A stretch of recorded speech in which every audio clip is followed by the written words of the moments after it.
और अब मेरा एक सवाल जो है वो जी बिजनेस के उन सारे दर्शकों के लिए है जो हमें बहुत प्रेम करते हैं, बहुत प्यार करते हैं, और पिछले 3 साल से ये दर्शक बड़ी मात्रा में हमारे साथ जुड़े हैं, खास तौर से 20 से 30 साल की उम्र वाले, खास तौर से कामकाजी महिलाएं, इवन होम मेकर्स जो है कि सुबह का काम निपटाया, शाम के काम के बीच में जो समय मिलता है उसमें ट्रेड भी करती है, इन्वेस्ट भी करती है। अब ये जो पहली बार वाले पिछले 2-3 साल में जो इन्वेस्टर्स आए, इनके लिए इलेक्शन पहली बार है,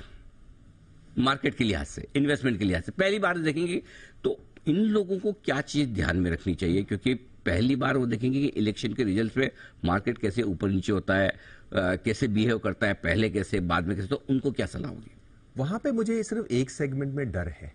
वो है जो ऑप्शन राइट करते हैं। देखिए, जब आप ऑप्शन राइट करते हो एक अनलिमिटेड रिस्क लेते हो, करेक्ट, और ये एक बहुत बड़ा कल्ट हो गया है इंडिया में, और जब इलेक्शन के पास रहना पाएगा तो आपका विक्स लाहेज बढ़ जाएगा, तो उसमें ऑप्शन राइटिंग में ज्यादा मजा आएगा बिकॉज रिटर्न ज्यादा है। बट उनको ये याद रखना चाहिए कि अगर कुछ गैप डाउन या गैप अप हुआ तो उस हिसाब से देयर कैन बी ट्रिमेंडस, और मैं इसीलिए कह रहा हूं अनिल कि if you see market volume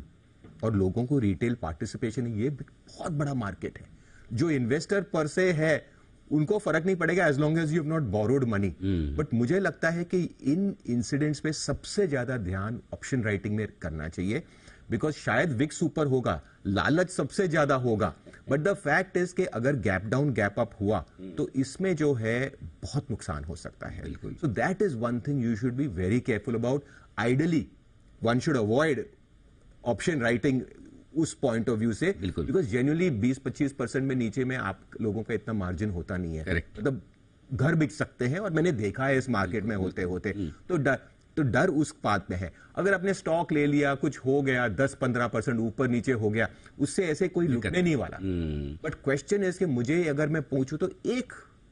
जो कैटेगरी ऑफ इन्वेस्टर या ट्रेडर है ऑप्शन राइटिंग, तो आपके लिए बिल्कुल संकेत साफ है। पहला,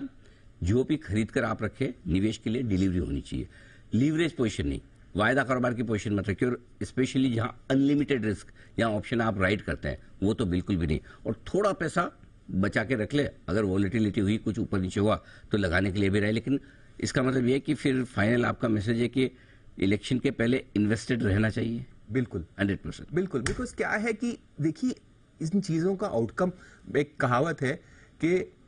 यू थिंक वी नो, आप सोचते हम जानते हैं, बट हम नहीं जानते, और हम ये भी जानते हैं कि हम नहीं जानते, और हम ये भी जानते हैं कि आप नहीं जानते। तो ये बाजार है, उस हिसाब से इसमें सब पॉसिबिलिटीज है। हमें अपना रिस्क कंट्रोल करना चाहिए, स्टेप नंबर 1, और जो हिस्टोरिकल डेटा है उस बेसिस पे हमें एक्चुअली मार्केट की सोच के साथ ट्यून चलना चाहिए। ये नहीं कि जो मेरे चाचा मामा है या जो मेरी पॉलिटिकल व्यू है, इसमें क्या है, इमोशन बहुत घुस जाता है। विदाउट इमोशन, ऑब्जेक्टिवली अगर आप डेटा के बेसिस पे करें, मुझे समझ है कि इलेक्शंस में एटलीस्ट हमने देखा है पिछले 25 साल में पैसा तो बना है। लेकिन इन सब चीज में मैं एक चीज जानता हूं,